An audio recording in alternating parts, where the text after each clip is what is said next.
আসসালামু আলাইকুম রহমতুল্লাহ বরকাতুহ। তে বন্ধুগণ, আশা করি আল্লাহ পাকের অসীম রহমতে সকলেই সহি সালামত আছেন। তে বন্ধুগণ, এখন আপনাদের সামনে যে বয়ানটা রাখবার চেষ্টা করব, বয়ানটার নাম হলো কাছে থেকে মানিক চিনল না, বা কাছের মানুষ মানিক চিনল না। এই হলো শিরোনামটা। এর অর্থ কি? অর্থাৎ ডক্টর ইউনূসকে নিয়ে কথাবার্তা। সারা পৃথিবীতে তার নাম। এই গ্রামীণ যে মডেলটা ঋণের, পৃথিবীর বহু দেশে প্রচলিত, এটা অনেক আগে থেকেই।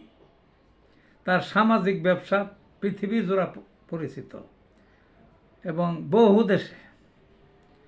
তার ৩ সৈন্যের পৃথিবী আর একটা থিওরি বই আছে গেলার, কিন্তু আবার খালি থিওরি দেন নাই, পৃথিবী জোড়া পরিচিত।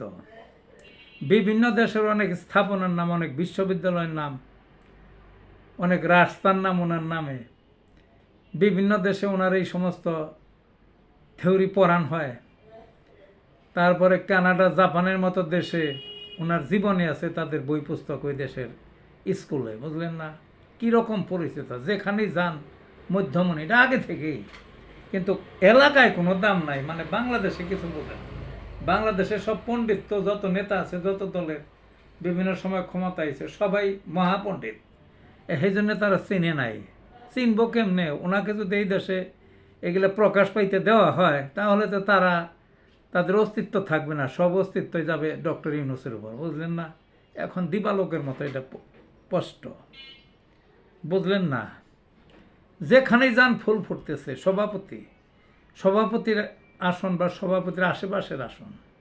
এই যে দেখলেন, এই গতকালকে যে বিমস্টেক যে সম্মেলন হইল থাইল্যান্ডে, ওই বঙ্গোপসাগরের উপকূলের যে 7টা দেশের যে ওনাকে চেয়ারম্যান বানিয়ে দিল। চেয়ারম্যান তার এমনি বানায় নাই, কত বড় শক্তি আছে, ভারত আছে পাশে, তারপরে বড় বড় রাষ্ট্র, অনেক বাংলাদেশের চেয়ে সুপ্রসিদ্ধ রাষ্ট্র আছে, থাইল্যান্ড আছে, আরও অমুক অমুক আছে।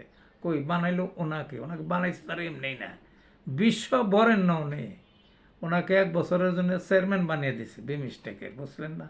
এটা সাইড দেখা নেওয়ার জন্য না।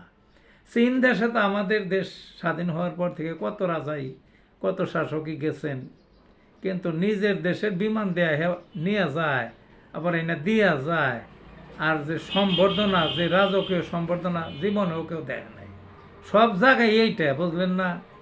আবার মোদিজি গেছে বাংলাদেশের বিরুদ্ধে, ডক্টর ইউনূসের বিরুদ্ধে নালিশ দিবার গেছে সেই হোয়াইট হাউসে, এক ধমক মেরে দিছে যে তাও তো যে এই মানুষের বিরুদ্ধে নালিশ নিয়ে আসতো, নালিশ করার কোনো লোক পাস নাই, আর জায়গা পাস নাই, ধমক মেরে দিছে।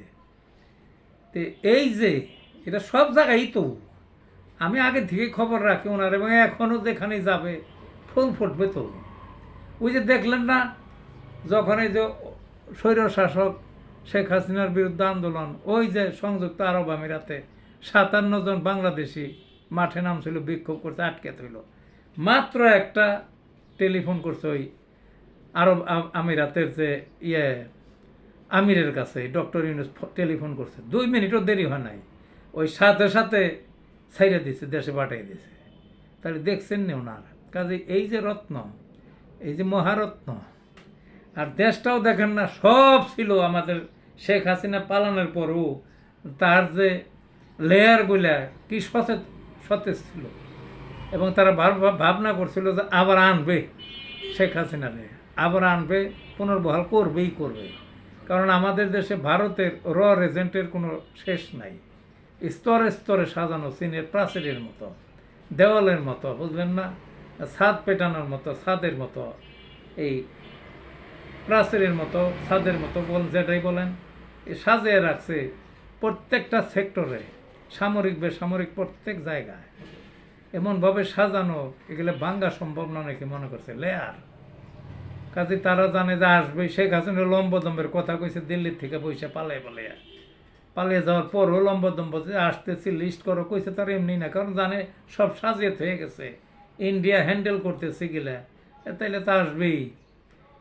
এবং একমাত্র এই যে কইলাম না আমি, যে কাছে থেকে মানিক ছিল না, একমাত্র ডক্টর ইউনূস অনর ছিল এই জন্যে পারে নাই, সব দলির সাথে হয়ে গেছে, বানসাল হয়ে গেছে একজনের ঠেলাই। বুঝলেন না? বিশ্বের বড় বড় নেতারা তার গুরুত্ব দেয়, স্ট্যাম্প দেয়, বাইডেন দিত, ওবামা দিত, হিলারি দিত, তারপর ওই যে দিত, এখনও দেয় তারা, ক্লিন্টন দেয়, কত দেশের সব, জিনপিন দেয়, মস্কো দেয়, হগলতেই দেয়, তারা শুভেচ্ছা পাঠায়। আর দেশের মানুষে তারা চিনল না। এই হাবি যাবে ময়লা আবর্জনা, এইগুলা দীর্ঘদিন ক্ষমতা রাখছে, আবার সেই ময়লা আবর্জনা, এই ময়লা আবর্জনা, এই যে কত ভালো লাগে ওনার সামনে। এগুলো একটা একটা হইল নাকি, একটা শাসক, একটা একটা শাসন হইল নাকি ওনার সামনে? কাজেই কথাটা কি, কাছে থেকে মানিক চিনল না। কাজেই খালি ভাত খাইলে হবে না, খালি হুমরা চুমরার মতো ঘুরলে হবে না, আর অবান্তর চিন্তা করলে হবে না। কাছের মানিককেই মানিক হিসাবে চিনতে হবে এবং তাকে আগে মূল্যায়ন করতে হবে। সে কি বলে সেইটাই করতে হবে। এই মহারত্ন, এই মহামানিককে আমরা হাতছাড়া করব না। তাকে যতদিন পারা যায় দেশে রাখেন, রাষ্ট্রীয় পদে রাখেন। দেখবেন যে মালয়েশিয়া, সিঙ্গাপুর আছে না, তাদের চেয়ে ওনার অনেক বেশি মানিক। বুঝলেন না? ওই সমস্ত দেশকে ছাড়িয়ে যাবে অচিরেই, আর কিছু বছর অপেক্ষা করেন। ভালো থাকুন বন্ধুগণ।